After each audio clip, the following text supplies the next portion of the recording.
We're going to go through those 9 today. It'll be fun, I think, to then be able to hear and then maybe also be able to see who fits where. From the people who are actually running. So thank you for doing that today. Before we get into it, you know the drill. Dennis is going to walk us through today's proverb. Yeah, today we're in Cape Verde, but the locals want that to be called Cabo Verde. Yeah, beautiful country, beautiful beaches. If you want to travel, I know you're a person who travels a lot. That's one of the destinations you can go, spend your dollars there. Their currency is actually pegged to I like how you guys are speaking your language. So their currency is actually pegged to the euro to help with inflation in the country. Small country, and majority of it is based on tourism. But let's go to the proverb. He who travels values home. He who travels values home. How would you interpret it? There's a level of comfort and familiarity that home gives you that you can never get anywhere else. That's simple for me. Simple for you, That's good. Now we need to jump into the 9 agendas that people must have for them to government. So you seem to think that for the top seat in the country, which is flanked by other seats, that there's certain things that need to happen in order for somebody to then, hold that situation. All right, let's get into it. Why did you come up with this? Yes, I've been around politics of the country for quite some time, helping in strategizing. I know that's something you may not have known before. You see the way I'm looking at you. I've worked for quite a few candidates and campaigns, the last one being Azimio. The manifesto of Azimio that you saw was largely drawn by myself and a friend of mine called Honorable Rene Nyakerario Mayaka. She's currently that's one person. Okay. and another team in Azimio. Okay. So that tells you we've been around, though very quiet on that end. And I've been wondering why at times things happen the way they do. And that has pushed me to try and analyze deeper by making a derivative of, you must be knowing of someone called Alan Lichman. Yes. From the United States. And he developed the keys to the White House, which he's been using to predict the elections in the United States for quite some time. And I wanted to customize it and see if it applies for Kenya, basing it on the critical election theory that was developed by a gentleman called V.O. Key in about 1958 or thereabout. He later died in 1963. So what we want to look at is basically what are the 9 keys that then influence the presidential election of 2027. Okay. And these 9 keys, you will need to at least tilt 5 of them for you to comfortably have a commanding lead of the 2027 presidential elections. Okay. And I've classified them into 3. The first one, of course, being the engine, which is the logistical power of the campaign. And in that, yes, the logistical part of the campaign. Because political campaigns are not just about sloganeering. You must have, number 1, a war chest, which is favorable. And number 2, you must have the ground network. And number 3, you must have the coalition logic, which is what I call the 50% plus 1 math. That is category 1. Now, category 2, we have the narrative, the psychological power, which again classified into 3 other subparts, which are 3 other keys. The first one being the ethnic equation, that's the regional kingpins. And then we have the Gen Z mandate, which is emerging as a veto power, if properly harnessed. And lastly, within that form is messaging, that's the narrative control. Then the last bit is pillar 3, which is the system, institutional power. So Kenyan elections, in my view, are determined by these 3 issues. So the last one is institutional power, which number 1 is IEBC vigilance, because IEBC is the referee. Yep. So do you have the power to monitor IEBC? So do you have enough agents? Do you have enough agents? Okay. Do you have the know-how to understand if monkey business is going on at IEBC? Can you access the server? Can you access the server? Exactly. Okay. That's brilliance. Then, of course, we have the deep state, the system. Okay. The deep state here, of course, 2022, you had it. It was very huge. Yeah. It's an imagination. But I'm looking at it scientifically, that there is a deep state. And the deep state, here we're looking at the people who own the means of arbitration, the means of coercion. Okay, the people who own the system, basically, the means of suppression. Yes, the means of suppression. They can call EACC and tell EACC, hiyo ya Dennis angalia mzuri, finya kidogo. They can decide who is cleared and who is not cleared. I leave this place for two of you. Then finally, is something I call geoconsent. So geoconsent, I'm looking at the international hand in our politics because it is always there. I saw it in 2017 and 2022 at a very close proximity. Okay. It is very heavy and it is present in our politics. Let's start from that point. That one, where you talk about an external hand in local politics, yes, whereby we see it in the movies. We may not be cognizant of the fact that it is actually a well and present danger. I choose to call it present danger because what happens to things like state sovereignty, and should we be concerned about the external hand? Is that something that actually exists when you say that the powers that be on the global scale are very interested in what's happening in certain countries? And mind you, it's not every country. There's some people who would have an election and certain global powers couldn't be bothered, can't spell the name of the country, let alone be interested in what happens with their politics. Yeah. But then there are certain countries, especially on the African continent, where there is external interest. Do we actually see the hand playing and influencing to a certain extent? Yes. How? And it's very heavy. Now, this it goes back to what politics is about. Now, if you want to understand politics, the first thing you must understand is, why do people practice politics? People practice politics because if you look at Aristotle, he did describe human beings as zoon politik, which means we are political animals. And we go into politics to have an order that we donate our responsibility of security, responsibility of development to a particular person. We also donate our responsibility of security to a particular person to evade something called perpetual state of death. Because today, if we disorganize the politics of this country, for example, we will be in a perpetual state of death, because then we'll descend into anarchy. Now, when you understand that, then you understand that in the religious world before, we entered secularism. We had the Catholic Church controlling politics. We had the Church of England controlling politics at some time. And I don't know if you remember, in history, we used to have somebody called Constantine, yes, who was ruling the world from Constantinople, which was present-day Turkey. Okay? And back then we had, after him we had Alexander the Great from Macedonia, who ruled up to Egypt. Okay? Then we moved into secularism that now gave birth to diplomacy and sovereignty of states.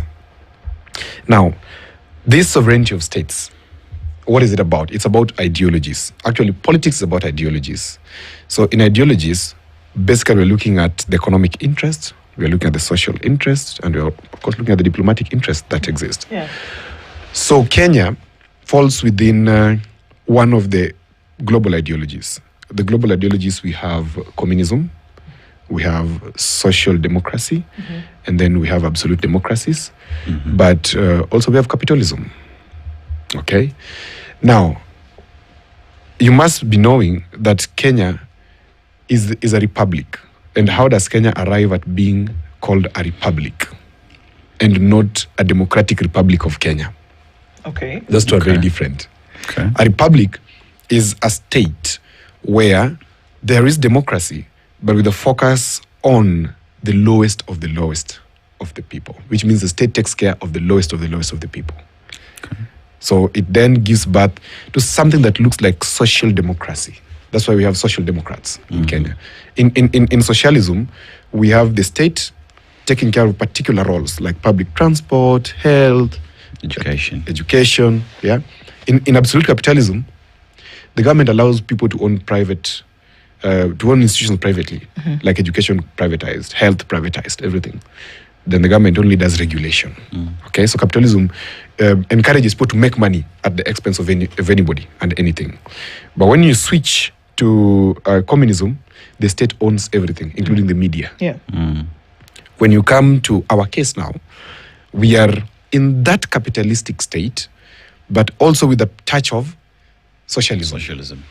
Okay, are we together up to that? Yeah, so far, yeah. So up to that point, we realize that Kenya then falls within the realm of the capitalist superpowers. One of them being the United States, another one being the UK, another one being Germany, France, etc.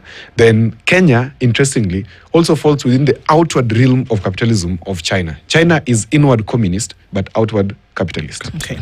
Because inward, they own everything. Control, absolutely. Yes, absolute control. Yeah. But outward, they're interested in having the bridge and road project that is running across many nations. And they're very interested in ensuring that influence sticks.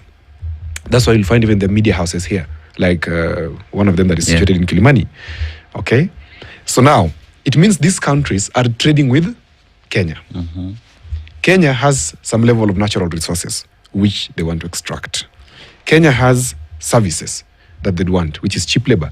And the understanding of politics is that from the time we had the slave trade, what these guys were doing, they were coming here to extract cheap labor and take our people as slaves. It's still continuing. It has not ended. Yeah. And you can see people... Just use it up a little bit. Yes. People taking people to Australia, Germany, Why are people going to Dubai? Russia. Russia, etc. So they have interest here. So they want who will sit at a particular position and will serve them, number one, as Kenya. But two, Kenya is an anchor state in East Africa, which means Kenya has the highest GDP in the East African region. Yes. And that implies that Kenya can call shots on a few things. For example, you have seen Kenya being a neutral seat for warring partners across the region. For example, you find South Sudan or Sudan itself, the warring rebels and parties coming to give statements or hold their conferences in Kenya. You'll find that Somalia, for example, largely, their people, their parliamentarians, and even at one time their president lived in Kenya for a long time. You will find that for many things to happen, many deals that are regional happen from Kenya. They originated from Kenya. Kenya also is the seat of the United Nations Environmental Program. So which means Kenya hosts a lot of interest for the international powers. Powers, yes, it does. So I want you to see clearly that the hand of the international powers is here, very strongly. Apart from Addis Ababa, which is closest. Yeah. So for them, it matters who then becomes the president of because Kenya. Then they will try to see your history. Where did you go to school? Right. Did you study in East German? Did you study in Russia? Did you study in America? Did you study in UK? And what is your thinking? Are you a capitalist? Are you a communist? Are you a socialist? Are you saying that they, to an extent, look, we've already established the kind of geopolitical prowess and power that they have. So are you saying that they, and I hate to use the word, but allow certain presidents into certain position in certain times? They have a say in who becomes president. Absolutely. It sounds almost illegal. It sounds almost illegal, but that's it. So when you want to analyze politics, you have to understand two things. That politics has something called for the press, what they come to do here. And then there's something called for the back room, what the intelligence does and what CIA does. Okay? That will never come to the press. In fact, it's coded. It's always secret operations. That is why they can remove a particular democratically elected president and install a dictator. For their interest. For their interest. So that would mean, therefore, that understanding that international powers have interest in how a country is governed based off ideologies that an individual has would determine whether a country, therefore, makes it or doesn't. Yes.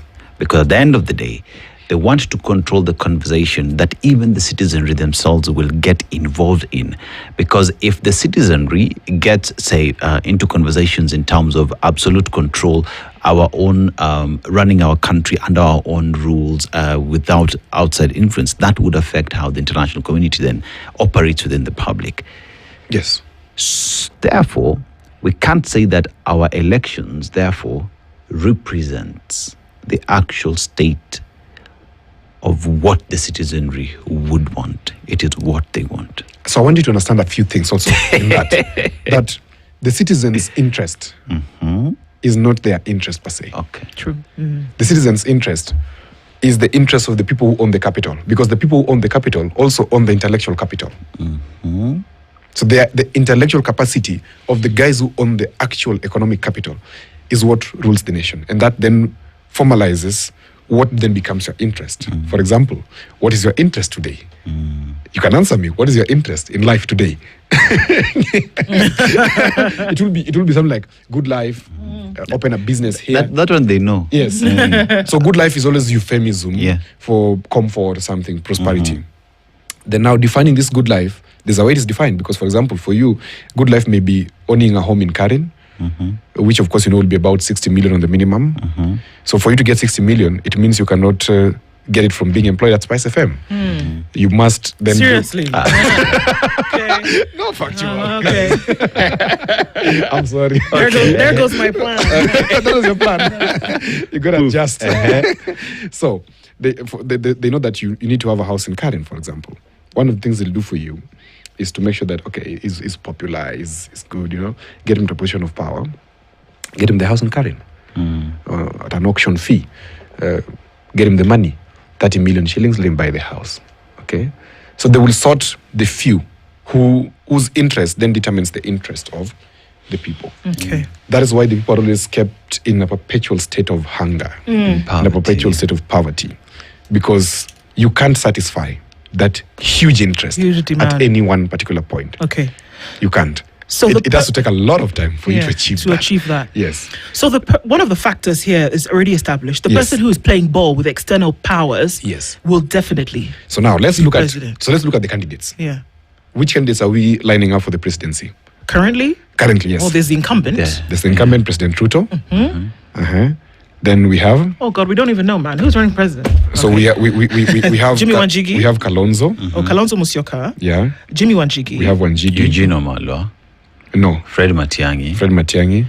Why are you saying no? He's not. Okay. Boniface Mwangi.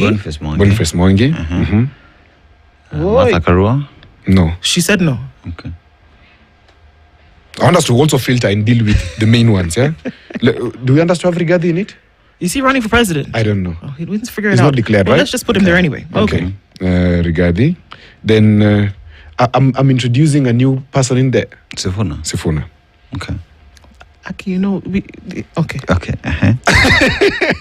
Okay. We're just analyzing, right? All right. Good. Okay. So amongst these people, does President Ruto have the geo consent? It would appear so. He has it. I mean, France, Germany, China, everybody is looking at military bases over the last couple of weeks. Exactly. So he has it. Yeah. So tick for him.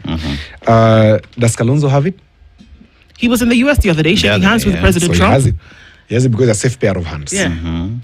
Do you think Wanjigi has it? No. I also think this external thing. I don't think he has it. Yeah. Well, they don't know him. They don't know him. Yeah. Then again, if you also just look at in terms of his position on debt and multinationals, clearly that rules him out. That's what we thought. The international community comes to play. Because they look at it like that. This is a business, this is a market for them. And you are trying to talk about their market. You're out. Fred Matiang'i? Too tough, man. He was also, he's an employee of international organizations, and they've given him the nod when it came to certain things. So we can say he has it, right? Okay. Boniface Mwangi? Him too. He's been a big recipient of a lot of external funding to push a particular human rights agenda, however you want to call it. He also was given support and escorts when he was in the United States. Yeah. That is Rigathi. Yes. He doesn't have it. Okay. I'll tell you why he doesn't have it. Because one, he's impeached. He doesn't sit well. Okay. Because for you to have it, you must first have the support. You must meet the standards. Or you must have the basic standard of your country. So one, he doesn't meet the ethical standard of leadership due to impeachment. He has a case going on in court of his impeachment. Who doesn't in that list? I think Wanjigi doesn't. President Ruto doesn't. Fred Matiang'i doesn't have a case of impeachment. Sifuna, I think he doesn't have it as well. He doesn't have this international appeal consent. Not yet. Not yet. But perhaps he does. Okay. We could build it. Okay, so let's look at the second key. So we're starting from down, coming up. Second key for me is the deep state, which is the system. And here we're talking about the folks who actually make the decision. The folks who actually make the decision. Yeah. The folks who actually can be called EACC, DCI, etc. It's NIS. And NIS, etc. So Ruto has it, right? Kalonzo? Yeah. By virtue of being former vice president, he has his connections in there, one would say. Okay, let me give it to him. Wanjigi, 0, doesn't have it. Fred Matiang'i? He was a CS interior. He has intelligence people in there feeding him information. He knows a thing or two. In my thinking, he doesn't. But then again, look at who is behind him. A former president Uhuru Kenyatta has his. This is not about how you're looking at it. The deep state key is about who calls the shots on the legal end. Who controls? Who's going to ensure that this thing is going to go through? Yes. And who can call EACC and say, go arrest Aseto, bring him to me? One would say, former president would say, please don't touch him. It's a club, I told you last time. Because he has influence as well. It's a club for presidents, of course, but look at it in the absolute sense. Okay. Kalonzo, Kwasai, he doesn't have a control over it, so it's neutral for me. Okay. Fred Matiang'i doesn't have that control today. Okay. Boniface Mwangi doesn't have that control. Rigathi doesn't have it. Sifuna doesn't have it. Yeah. So in this key of the deep state, it's only Ruto who has it. Just because he's president today? Just because he's president. Okay. Because when the Chief Justice picks her call, how do you think she addresses the president? Your Excellency. Your Excellency. Your Excellency, sir. Do you think the president can ask for consultation in the judiciary? It's an independent institution. It's not about consultation. It's yeah, I like that.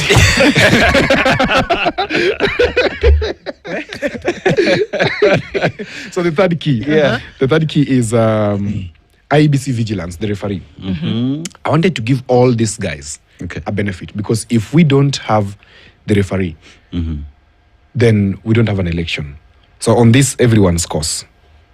okay. And I don't want to base it on somebody having control of the system.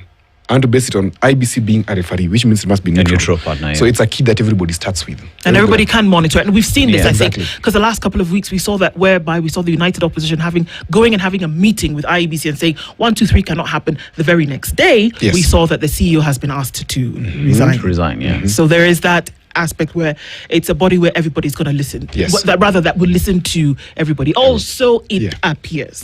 Right? Okay. Now, then that brings me to my fourth key, which is messaging, the narrative. The narrative control. The narrative control, I'm basing it on two things. Unga versus integrity. Unga being that the incumbent must deliver on his promises, which is improving the livelihood of the people. So it is unga. Okay. Because when my life has been improved, it means I don't lack food. Okay. That's the symbolism for this one, or the imagery for this one. So I can eat and sleep and wake up tomorrow again and eat, and the unga is cheap. Okay.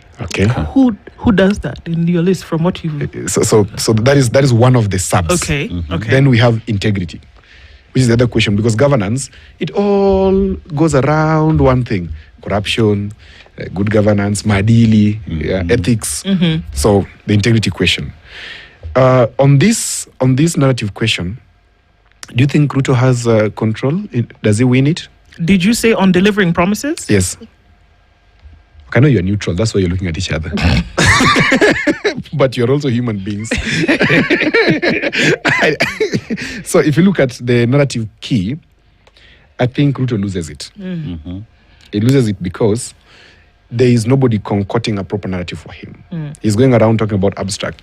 I've built stadium, I've built roads, I've built what? Unfortunately, elections in this country are never won on development track records. They're won on narratives which are super emotive and has nothing to do with the development track record. Because Kibaki did very well, but in 2007 he was literally bundled out as much as the election was contested. Are we together? So who is having this narrative? I believe Sifuna is running away with the narrative. Okay. He looks like the one who is having the mass of the youth and saying we are integrity questions. Why would you place Rigathi Gachagua? Because he would come and say, yes, jengeni shule zenu, and everyone would pick it up. Now, his narrative is very fractional. It's not sustained. Okay. If it was sustained and having a national appeal, then I would give that key to him. So in my view, I don't give that key to him because he loses the national control. Okay? So Boniface Mwangi, activism, I don't know if it can give a national push. But Kenyans resonate with all it pushes. They do, I agree. Yeah. But my question is... Same way Kenyans are resonating with Sifuna. Of course. Yeah. Now, if you compare Sifuna and Boniface Mwangi, for example, who do you think is owning the national narrative in terms of we need a change? I'd say Boniface Mwangi. It's a Boniface Mwangi. Yeah. You don't see... Because I don't look at him in terms of his intention of being president, but the consistency within which he's pushed the same agenda throughout. Talk about good governance, corruption, security, excesses.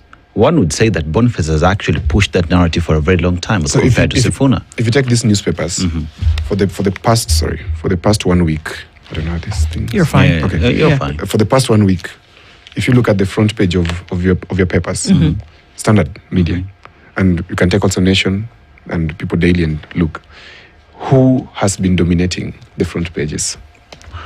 It's a period where Sifuna has, but at a time when also Boniface Mwangi was on the newspaper. There was, exactly. He did dominate. So you can't also rule that out. So we want to operate from... It's just a season for Sifuna now, exactly, I would say. Exactly. And that's where I'm coming to. So Sifuna and Boniface Mwangi are having it, okay? Regard is losing it because of the fractionality. Fred Matiang'i, does he have the narrative on integrity or unga? Who? Fred Matiang'i, in your view. Well, let me just... You know me, I've developed it. I just want to read it for you, what I've developed. I want us to count it because it is matching exactly what I developed.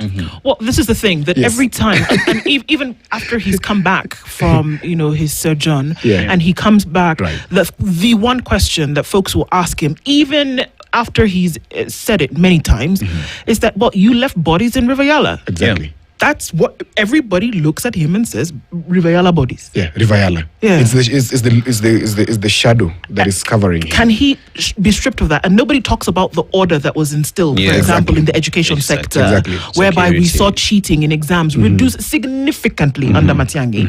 But unfortunately, like you said, it's an emotive thing. People vote or make decisions based on an emotive narrative, whereby people are thinking, yikes, somebody's body was floating in the river versus your streamlined education. Which one am I going to go with? Yeah, I'm going to go with the one that you killed somebody, that somebody died under your watch. Yeah. So Matiang'i loses that narrative. Okay. Key. Wanjigi, he has one of the most beautiful narratives. Yeah. But he's not pushing it enough. This is the thing, and it could actually be the thing that saves Kenya. That saves Kenya, where he says, look at your debt. Take this money and put it in the hands of Kenyans. It's actually the panacea to solving Kenya's development problems with Jimmy Wanjigi. But like you say, who's hearing it? Exactly. Yeah. So because he's abstract in his explanation, I first saw Jimmy Wanjigi explain that stuff properly here with you. Would you reckon that his explanation of that narrative is too elitist? It's too elitist. It does not touch on mwananchi, one would say. I hate using that word, kawaida, but like the lowest there is, it does not resonate with them. They don't get it. Okay. Because you're talking about billions. These guys can't understand what a billion is. They can't even understand what 20 million looks like. So they don't know. You have to break it down to the emotions. Jim Wanjigi is on the data. Now in communication we say data does not really make sense. What makes sense is the human and the data. Of the data, okay. And that's what Jim Wanjigi lacks. So he loses. He has the narrative, but he loses because he does not know how to explain it. How to package it, okay. Okay? And let me tell you, genuinely, in my estimation, if Jimmy Wanjigi was proper in his explanation, Jimmy Wanjigi today will be leading the... I've also looked at his manifesto, end to end. It's one of the most beautiful manifestos. Okay. There's no way to explain, so he loses it. Ouch. Kalonzo? I don't know, man. Yeah, he has no narrative. Okay, so we go to the Gen Z mandate. That is my sixth, is it? Six, seven, yeah. We have 1, 2, 3, 4, 5. This is my fifth key. That is the Gen Z mandate. Yeah. The demographic tsunami. This fellow called VOK said that amongst the 4 issues that heavily impact an election, a critical election, because I'm basing this analysis on the critical election theory. One of them is always sharp alteration of the pre-existing cleavages. We've had what we call the tribal mathematics for a long time. But for the first time, we're having a critical mass called the Gen Zs coming into the election question. And that one then becomes one of the keys that who then commands this veto population. Because you saw in 2024, they proved to the country that they're actually a veto population. Yep.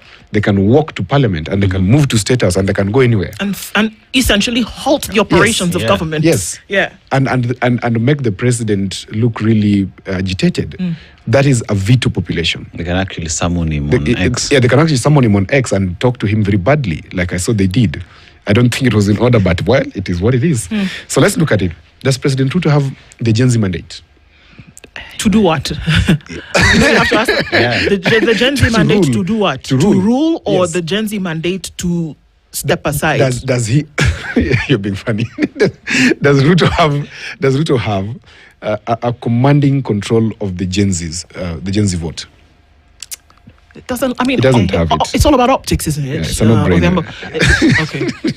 I think put a peg in it there. Because all right. I don't know, man. Because look at what is happening. How would you say he doesn't have the mandate when you would say we went to parliament, fine, but look at his rallies. Look at those who are receiving Nyota. Look at those who are the 5,000 going to State House. Still same demography. I mean, depending on how you want to look at it, there are those who say he does control the narrative. It still has the population. There are those who would say he doesn't. So what does it look like to you? The 75%, the science of it is that the 75% of the Kenyan population is below the age of 35. The ones below 30 are Gen Zs. You know that by now. So which means they could be up to 70 of this 75%. Okay. 70 of the 75% are Gen Zs. Okay, got it. Yeah. And these Gen Zs are disconnected with the narrative that is up here. Okay. What they're looking at is integrity. They're looking at, you told us we get done with school, we get jobs. Oh, where are the jobs? There are no jobs. You said we can do business. It's so difficult kind of business. Yeah. Okay. Oh, we get done with school. You talked about integrity in leadership. You're our parents. You told us this is how things work. Now we are out. You guys are liars. They're even telling us, sit aside. You cannot tell us anything now. Sorry. So, Ruto loses it. Okay. Kalonzo doesn't have it, in my view. Wanjigi had it, but he lost it. The Gen Z mandate. What do you mean? During the demonstrations, you remember he was in the streets with them. Yeah. But then he fizzled out. He didn't sustain it. So it's not moving with him. But you can't blame the man though. Of course, because remember immediately what happened. Because remember, he even had this officers outside his house jamming signal and all that. Yeah. The man had to be afraid, man. You have to look after yourself. Yeah, you have children. Yeah, you have children. So you can't really take it away from him. So he loses it as well because the momentum was lost. Fred Matiang'i at one time also had it. But again it was lost. Why would you say that? Because where is disappeared, instead of talking on Gen Z agenda, he's disappeared to line with the united opposition, which then makes him a tribal chief sort of. He's owning Kisii and going to Nyeri and trying to see how these two can work. He's a very good candidate, of course, because of the order. But remember here we're talking about elections. Elections are not won on order. Elections are won on narratives. And emotions. And in this case, he was doing very well with the Gen Zs. In fact, they even recommended, Matiang'i is a good one. He can be here. You guys are not doing the orderly thing. But Matiang'i is not talking about their issues anymore. Or what is he talking about? I don't hear him talking about it anymore. Boniface Mwangi? I think he... Right now, especially if we're using a certain, space, that all he has to do is open his mouth, and there's a resonation with what he says. When he talks about being in court because he supposedly abused the police, when he talks about having been, kidnapped in another country and then tortured, it still resonates. The very heart of it. It resonates with the people. Yes, it does. In fact, remember Gen Z uprising came because he was one of the architects behind it. So he firmly has Gen Zs with him. Okay. They listen to him. Then Rigathi, Gen Z, one of them even told him, "You're too tribal." Talking about the United States, yeah, you remember? Yes, so he loses it. Sifuna, it does. It does. Okay. And then the next one is let me see it, where is it? Or the Gen Z mandate? Yeah, the next one is the ethnic equation, the regional kingpins. This is a tough one. Yeah. It's tough to then hold on to that because how do you do that? And I guess it's a question even before you establish who is sitting where. Because if we remember, everybody, that we're talking about these factors that would then, if everybody is able to tick the box in all 9 of these, this person is sure to win the presidency. It's almost formulaic that if you tick all these boxes, you will. And it's not pretentious. It's real. It's real. This is real politics. Right? Yeah. So now when we look at the tribal card, which is played by everybody when it suits their narrative, whether they believe it or not, that there are some folks then who are also inherently tribal and they cannot separate it from themselves even if they tried. It's all they know. Right? It's all they know. Yeah.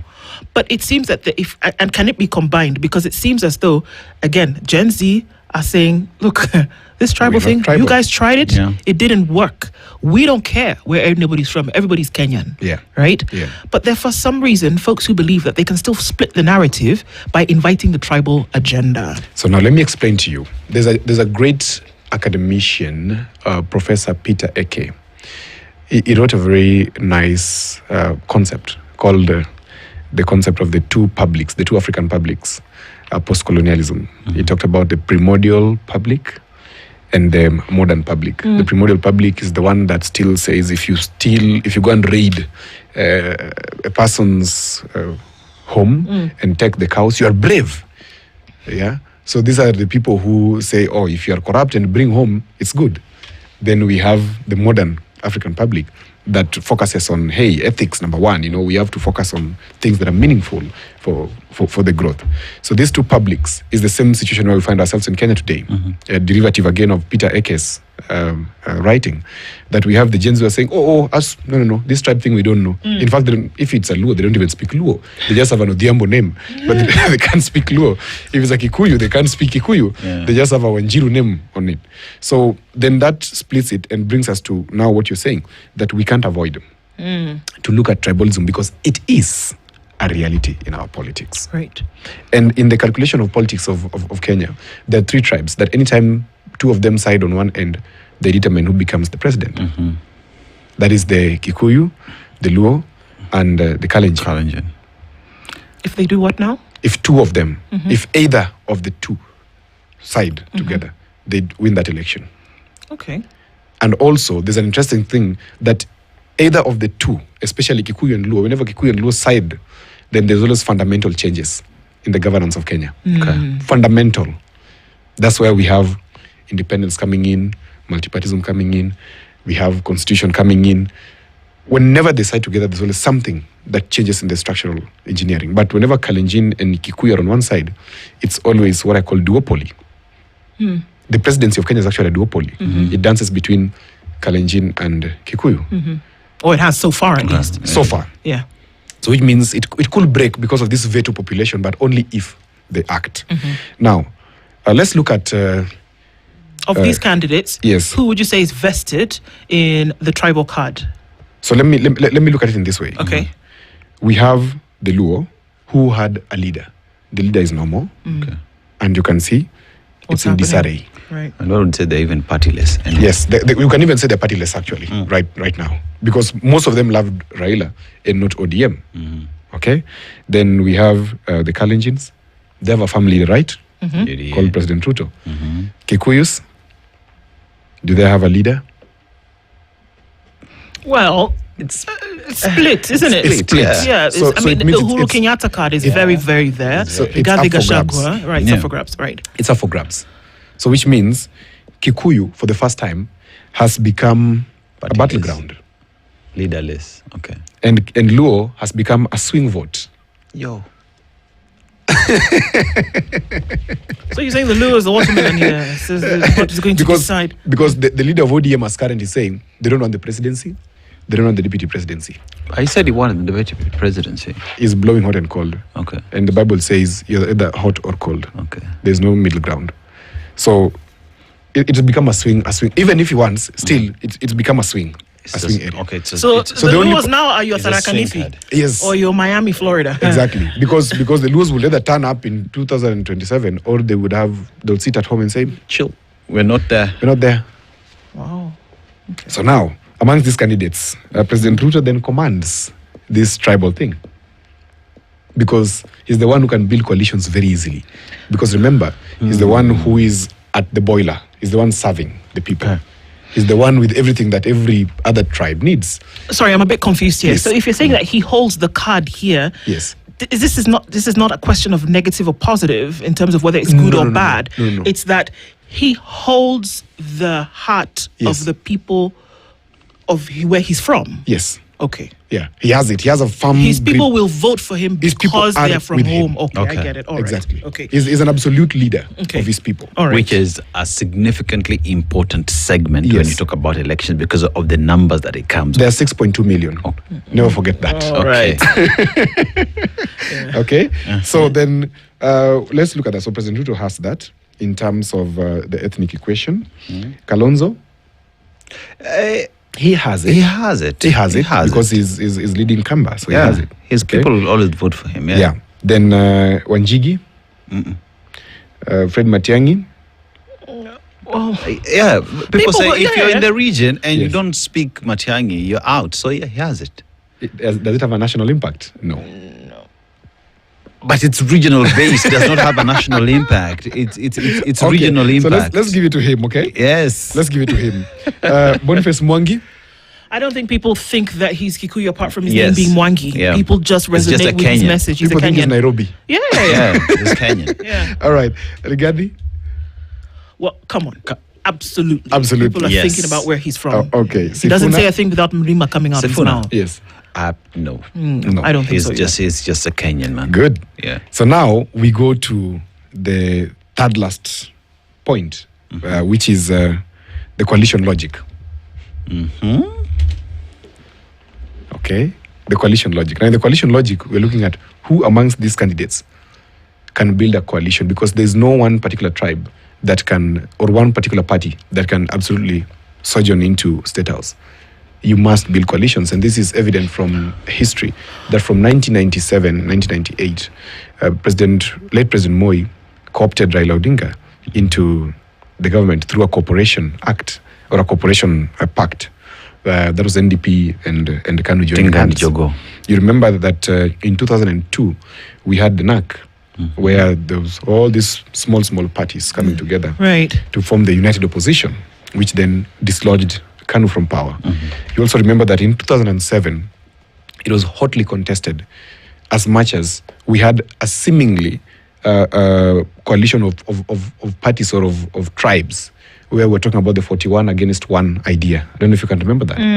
That burnt this country. It was that very painful narrative. Yeah. There was a coalition around 41 tribes against one tribe, which led us there. In 2013, it was the UDM, if I'm not wrong, and TNA joining hands, that then formed the Jubilee Coalition. URP. It was URP. Thank you for the correction. It was URP and TNA joining hands that then formed. Then the same applied in 2017, and even the other opposition side, you saw CORD, NASA, and the history continues, and Azimio, and that is up to 2022. 2022, you saw President Ruto win by a slim margin, because he then took these very small parties, the PAS, the UDMs, I think now, solidly, etc. So who can build coalitions amongst these people? Because if you can build a very strong coalition, then you tilt the key. If you build and are able to sustain coalitions, then you definitely hold the candidature to be the president. Yes. And this is prior to an election or after?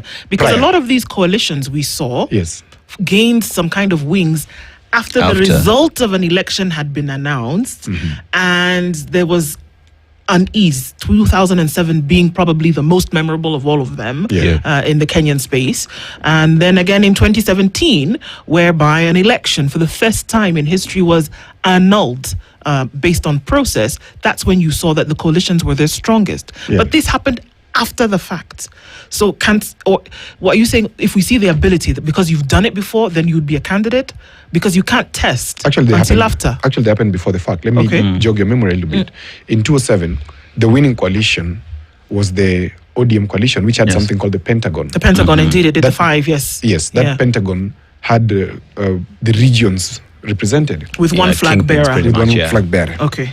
And they won that election, if we want to be factual. Of course, the ECK announced something different, but that election was won by that coalition. Okay. Then in 2017, as you're saying, or 2013, again, it was URP and TNA. Which again joined hand. There was no absolute party. TNA would have gone it alone, they would have lost. URP went alone, they would have lost. The same applied in 2017, the same applied in 2022. Okay. Though 2022, very interesting, but it's a very slim margin because of voter apathy in Nyanza and not the other places. There was no reason why Azimio lost as 2022 presidential election except for voter apathy. Okay. So let's look at it. So President Ruto tilts that key, because currently he's already organized whatever we talked about last time. ODM has to ensure the pact is done. And our panga. Kalonzo seems like he can score it for me because he's very neutral and the gamer community have no issue with him. They can easily make him. So he has the key as well. Who is this? Wanjigi doesn't have it. Fred Matiang'i, he could if he's made. Fred Matiang'i cannot become. He must be made. Yes. The tribes must accept. The coalitions must accept. We are going to make him. And then, so he could. So, but I leave it at he neutral. Must be introduced as an element that can happen for people to be accepting of it. Is this what you're saying? Exactly. All right. Then Boniface Mwangi, of course, is a Nairobian. He doesn't have it. Rigathi, too far. Even the United Opposition itself is uncomfortable with him coming out as the party leader. But it's a very important political asset. But it's a very bad choice for the top seat. Then, don't say what you think, Odhiambo. Sifuna also loses for me in this one, coalition building, for now. But remember, this is an analysis, and at this point, nobody's saying here that Sifuna is running for president. No. We're just using we're just being prospective. Analysis. Okay. Yeah. All right. And we're going ahead of time so that we let our people know that, okay, if you're looking at it, this is what could happen. So Sifuna, if it happens for him in the future, well and good. But now, he still doesn't have it. There's a very interesting question here, because our time is running out. But Linda has asked a very interesting question here. That we're talking about these candidates and what they're able to do in terms of their gravitas, perception, what the optics play out. But they often pick a running mate who then essentially is a technocrat, or it's somebody who's going to pull the gender vote, or these other things, and maybe will appeal to people. But what else does the running mate do to influence these 9 factors? Tribal card, perhaps? I said here, in terms of the coalition building and the tribal cards, that the running mate sits there. Because how do you build a coalition? It is in terms of the negotiation. Who is going to get what? For example, let me be hypothetical. President Ruto will easily stick with Kindiki. And even tell Kindiki, you know what, Kapa Kidogo, we're having these ODM people coming really strong, and they want the deputy president position. And for us to rally those numbers, we must get them on board. And Kindiki did it before, so there's no harm, he can do it again. That's coalition building. And then President Ruto has it. Sifuna, for example, hypothetical again, he has stolen the race, with the way we say in Luo, he's stolen the race for now. And these other parties start panting because the fellow is sustaining some energy that is unusual. And they say, okay, you know what? Let's go with this guy who looks like he's winning and looks like he has the people. What do we negotiate for? Deputy president position. So I say, okay, Sifuna president, deputy president comes from amongst the old guys that will then give stability. Give a Kamala Harris case kind of thing, where Kamala was looked at as young and inexperienced, but then the vice president was looked at as somebody who is they call it mid north old what? There's something they call him. He's a daddy. He looked like a daddy. Giving stability. Somebody's father. Look at Obama case and Biden, Obama black man, Biden the white man. So the whites are comfortable. Right. So the deputy president plays a position, but it falls in the coalition thing. It cannot be a factor on its own. All right. Okay. Then there are 2 more that are remaining. There's ground network and the war chest. Ground network is, of course, the mobilization power. In this, for me, President Ruto has it again. Kalonzo has it because he could mobilize the ground. He has a party that has structures. President Ruto has a party that has structures up to the polling stations, and you can see him doing it very well. Wanjigi doesn't have it. Fred Matiang'i doesn't have it completely. He doesn't have a party, doesn't have a ground. Boniface Mwangi, Nairobian. Rigathi has it, but it's regional. Okay. But still, anyway, he has it, but it's fractional, so I leave it at neutral. Sifuna, doesn't have it. The ground network. The ground network. Okay. He's popular, but he's like Hyacinth, very huge, covering Lake Victoria. But one strong blow of the wind, it's gone. Is it too early to tell? It's too early to tell, but we are analyzing as at now, right? Okay, sure. Yeah. So Sifuna neutral. If he tilts that key, he'll be a very dangerous candidate. Then finally is the war chest. And in the war chest, we're looking at the campaign kitty. You need 10 to 15 billion shillings for the presidential race. Who's got that kind A of very money? weak presidential race will consume about 5.2 billion. A very strong, I'm telling you what I know because we were in Azimio Secretariat. Yeah. So 10 to 15 billion. Yeah. Kakarapura presidential race. Who has the power here? President Ruto? Definitely. Kalonzo? Maybe. He doesn't have it. Okay. Wanjigi? He's a businessman. He looks at return on investments. He cannot punch up 15 billion or even 5 billion if there's Without no a direct surety. return. Yeah. He concentrates on mergers and acquisitions. Fred Matiang'i? No. He doesn't have it. Or he could get a backing from Only a if he party gets a leader. backing. But remember, politics is absolute. So he doesn't have it for me. But remember, the party leader as well spent so much when he was pushing Raila Odinga. So one would say now that he has a party, he has a presidential candidate from his party, a lot of that, he will inject the same. A lot of that money did not come from his pocket. Okay. Let me leave it at that. Boniface Mwangi cannot raise 5.2 billion. Rigathi cannot. He's even struggling financially currently. Sifuna may not. Okay. So now, who wins? This is a question, and we've got seconds, but obviously this is interesting because a masterclass in politics that we must revisit in a couple of weeks. However, quick question, we're going to run past the hour, is it's like a CV. Somebody tells you must tailor your CV to every job that you want to apply for. So if you said, and politicians can be made, if people were to take these 9 factors and make sure that you are on the money with these things, no pun intended, would you be president? Myself or Odhiambo? Well, if you did, or anybody else who did. Well, in 2042 perhaps. No. But if any one of these that we've talked about takes these into consideration, would they be president? If you tilt 5 of the keys, you're home and dry. And in this case, currently, in this analysis, President Ruto commands 6 of the keys firmly. Sifuna comes in at 4.5, which is a very dangerous candidate. Kalonzo comes in at 4. Then the rest are struggling at 3 and 2.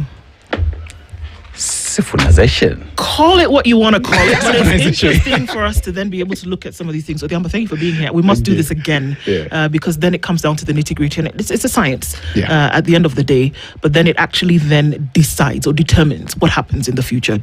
Let's continue this at a later date, but thank you for doing that with us this morning. Folks, so interesting stuff. Good morning. It's 9 a.m. This is the Situation Room, the only way to start your day.